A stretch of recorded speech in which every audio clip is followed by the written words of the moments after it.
Hey everybody, welcome back to another video. This is Womai, and today we'll be talking about a very special NFT, which is the Todd McFarlane Batman 100.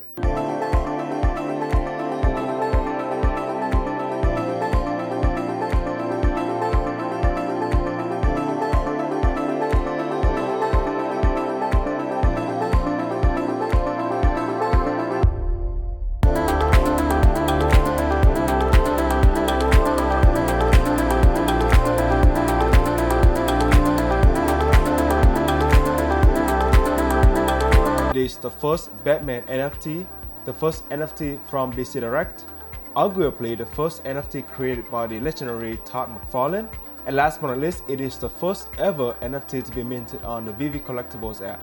So in this video, we'll go over the two special artists that created this amazing piece, how it looks in the app with 3D and AR, what makes it special, and last but not least, price prediction. Let's get to it. I bought a Todd McFarlane Batman 100 from the VeVe Collectibles app back in August 2021 for about 500 bucks. Back then, I didn't even know that it was the first NFT to be minted on VeVe, nor the first Batman NFT or the first DC Comics NFT. I bought it simply because it has the name Todd McFarlane on it. If you don't know who Todd McFarlane is, this guy is just amazing. He has so much impact and influence on the comic characters that we know and love today. Todd McFarlane is a Canadian comic book creator, filmmaker, entrepreneur, and artist. He is best known for his work in The Amazing Spider-Man, Spawn, Venom, and so many others. McFarlane created the character Spawn when he was just 16. Growing up, his dream has always been to become a comic book artist, so during college, every single month he would send about 30 to 40 applications to comic book companies for a chance to work for them. Just ended up getting a job because I diluted every editor at every company every month, and I think they just called uncle. Finally, he got a job working for DC Comics on a Batman series, and that's how he started. Todd McFarlane drew the Batman that we'll take a look at today for the DC Comics Batman number 423. This particular comic book is not popular because of the story. It's actually a pretty typical Batman story. He's a good guy who fights the bad guy. This comic book is popular because of the Batman on the cover. People just love it, and it looks like Todd McFarlane liked his Batman image so much that he recreated one for his Spawn series number 230. Then Todd McFarlane transitioned to another comic book giant, Marvel, where he started working on the Incredible Hulk and then later on Spiderman, before started doing his own thing. From watching interviews and doing research on Todd McFarlane, I can see that this guy has a creative gift. He is very innovative, very disruptive. He does not like to do things the old way. I didn't really care if the editors got mad at me, and they were. They wanted me to stop everything. Why? Because it was their status quo. He was everywhere. He was their stamp. And then here comes this little Canadian kid, and he starts messing with it. And today we'll take a look at a few examples on how he was able to give his taste, his influence to some of the biggest comic book characters that we know and love today. As you can see, we have The Amazing Spider-Man number 286, which came out in 1986, a few years before Todd started working on the Spider-Man. The Spider-Man at this time still has a pretty traditional look. He is more man than spider. His spider web is very normal, just like a regular spider web like we expected. There's nothing crazy, nothing exaggerated about him. Now, so let's take a look at one of the issues that Todd McFarlane worked on. As you can see, he is all over your face. If you look closely at the mask, the eye section of the mask go all the way down to his mouth and go to his hairline, and his eye has gotten bigger. Also, the texture of the spider web has gotten thicker, more pronounced, and it's everywhere.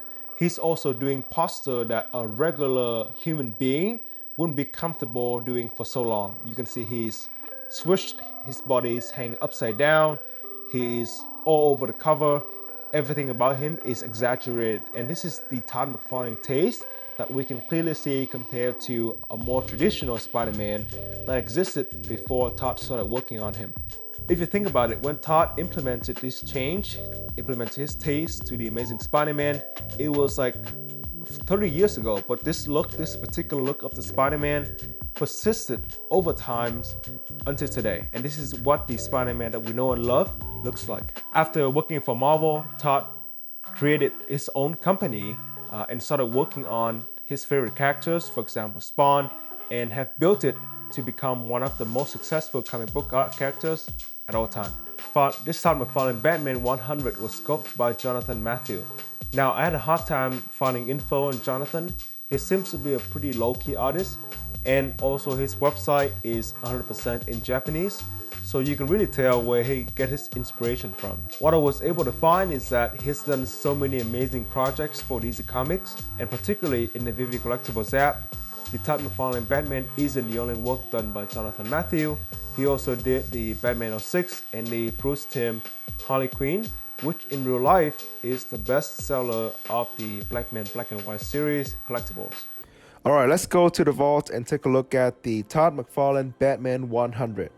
It has the number 100 because it is the statue number 100 in the DC Direct Batman Black and White physical collectible series.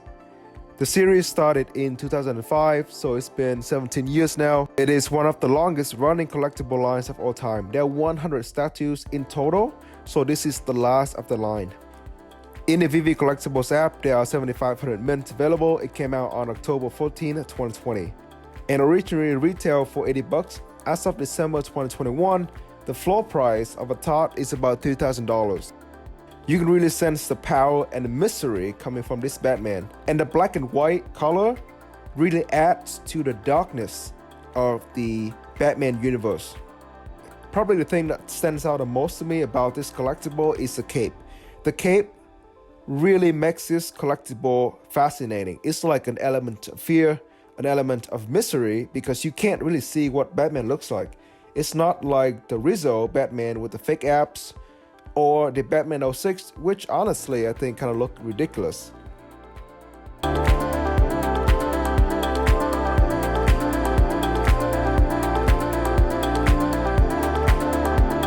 One thing that I really like about Batman is that he has really interesting and fascinating supporting characters and enemies. We can talk about Alfred, James Gordon, Catwoman, the Penguin, Joker. The Joker is, he's just a character that you just keep watching and watching him.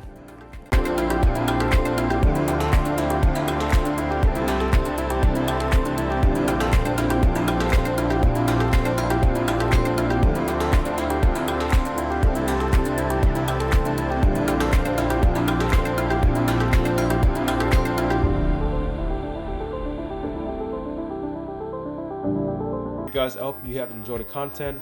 You can always go to the VeVe Collectibles app. You don't have to own any collectible to see it in 3D or AR. You can just click on any collectible and play around with it and see it in 3D, and it's really cool. Always, I really appreciate you spending the time. If you have gotten some values from this video, remember to give it a like and subscribe to my channel. Thank you so much, and I'll see you next time. Peace.